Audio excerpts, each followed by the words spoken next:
The truth is always available. But no. But just for a recap, this is the model, the paradigm of truth model right here. And so, and as you remember, it starts out with the untruths, and then you look at the little bubbles circling around it. These are different sources to your untruth, or the things that contribute to your untruth, or they are things that influences your untruths. And the things were knowledge-based, culture, beliefs, environments, ideas, and opinions. In some form, way, or fashion, it could be all of them, all these different other elements that stimulate your untruth, or it could just be something, it might be an environmental issue, or it might be just a belief issue, or it might be a culture issue. In some of the sessions, you remember we used different scenarios, and we kind of came to that kind of conclusion. Everybody with me on that? Okay. Then the next phase is principles. Right? And you go from principles to awareness to truth, which brings about your freedom. And so we talk about the principle of exchange. We talk about that process. And today, what we're going to talk about is the awareness to truth process. And as you get from the awareness to truth process, that's going to enable you to be able to bring about and create your own freedom. Your awareness is the barrier to your truth. You have to become aware that opens you up to see, to face your own truth.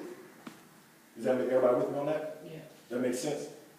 So as long as you're not aware, you're not going to recognize that truth.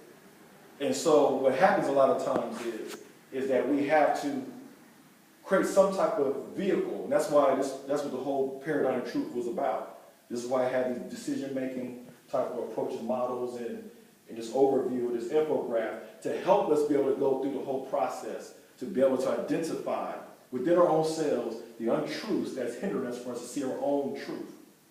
All right? Now, y'all understand what I'm saying? Because we have arguments like, well, everybody I got my truth, my truth, my truth. Well, you got to face your truth because you have an untruth that's hindering you from seeing the overarching truth that we all should be governed by. All right? So when we really understand, we'll get into that.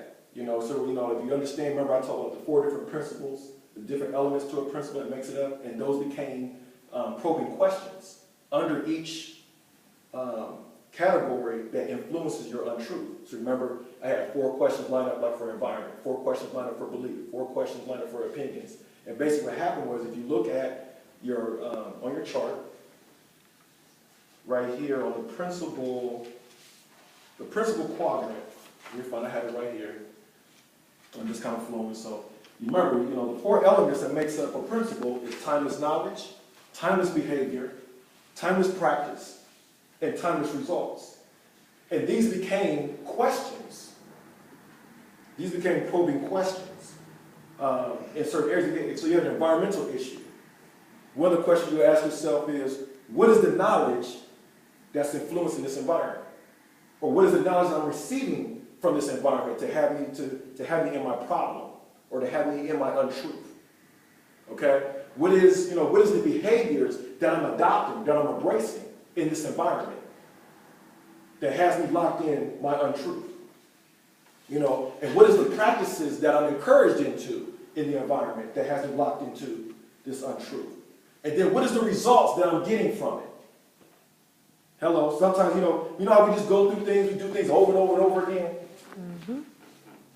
And we never just step back and be like, what results am I really getting from this? You ever know it's kind of funny, when we do that, that's when we start making the change. Because why? Because you became what? Aware. Follow what I'm saying?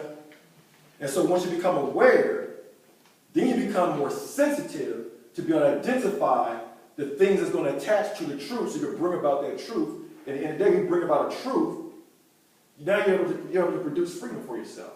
Freedom is from being disentangled, right? It's from not being hostage to an environment. It's having a sense of clarity. The first freedom begins where? Within you.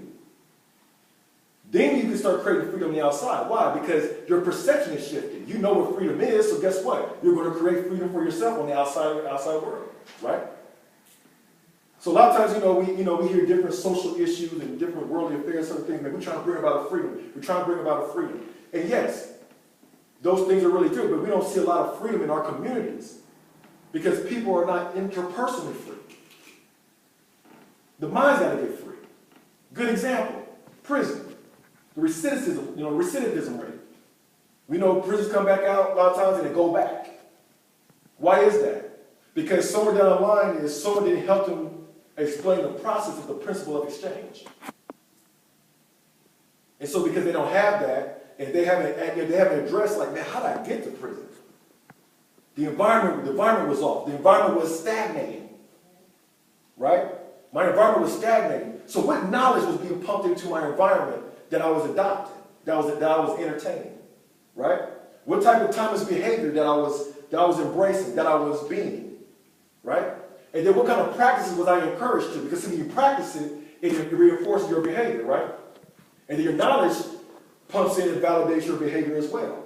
Then the end result is, well, what's the result that I'm getting from it? So I look at the knowledge that I'm getting, I look at the behavior that I'm exhibiting, and look at the practice that I'm practicing. That's going to point to what? The results. So I have that result. So if I went to prison for this type of result, then I'm going to have to discover the opposite, right? Knowledge that got me there, the opposite behavior that got me there, the opposite practice that has me there, right? And then at the end of the day, I now have a new what? Expectancy. Mm-hmm. Now I can expect new results. And that's the principle of exchange. You get what I'm saying? And so think about it. So there's four basic patterns to decision making. You know, you want to know what is going on, right? That points that you want clarity. Right? You ask the question, why did this happen? Or why is this existing? Or how is it happening? You want to know the cause and effect of the thing. Does that make sense? What course of action do I need to take? So you're trying to figure out what kind of decision is the choice. Right? And then you look at what lies ahead, the future. So basically, an effective model that will help you make decisions, it has to incorporate some kind of means to help you get clarity. It has to provide a means for you to understand the cause and effect to the activity. It has to be able to empower your choice. And it has to be able to give you a future outcome or some type of expectancy, hope. You take people's hope away, you can enslave them. Take your hope away, you can be bound in your own situation, right? Mm-hmm.